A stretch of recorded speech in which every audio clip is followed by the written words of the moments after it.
Hi Aishani, how are you? I'm doing well. How are you? Good. So how was your magical journey? My magical journey was really amazing. I've learned a lot throughout the process from my mentor, especially. She taught me a lot about Amazon Web Services, which was the main thing I used. Okay, and what was your project about? My project was a photo recognition system to detect the emotions and details in an image. And to do this, I used Java and Amazon Web Services, and I used a system called Recognition in Amazon Web Services. And using this, I created a photo recognition system that detected the different facial features and images and objects in a photograph. And that's recognition with a K, right? Yes. Okay. And why did you decide to pick this project? So one of the problems I was thinking of was a problem of the future, actually. So when robots or those chat assistants on different websites, if they could see your face, to see your facial expressions, to see if you're confused, then they could help you better. Or if they see that you're happy, then they'll see that you're pleased with how you're assisting them. So that was one of the main things I was thinking of while creating this photo recognition system. So you're preparing yourself. They're going to be robots all around you, huh? Yeah. Okay.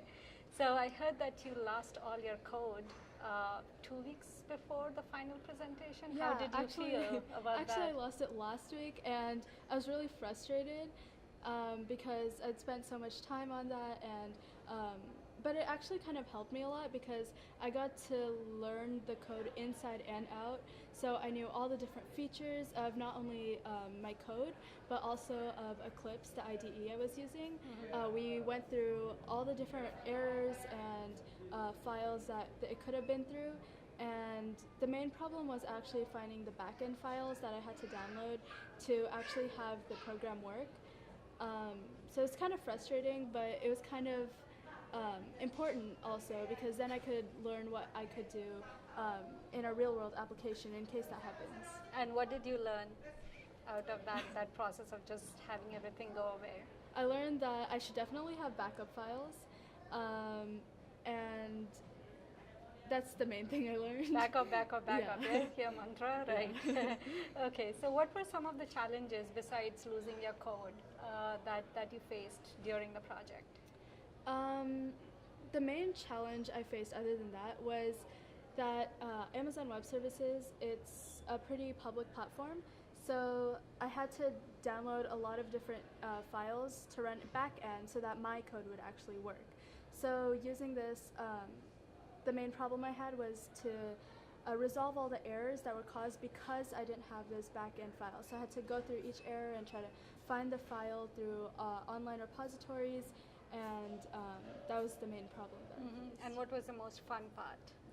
The most fun part was seeing the end result, actually, after analyzing the photograph to see what exactly the system recognized. So if a person was happy or sad or calm, it was really interesting to see how detailed it would get.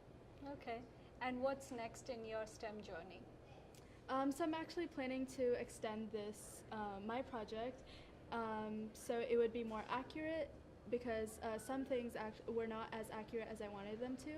And I would also like to learn more about machine learning and artificial intelligence as well. Wonderful. Well, we wish you the very best. Thank you. And thank you for joining us today. Thank you.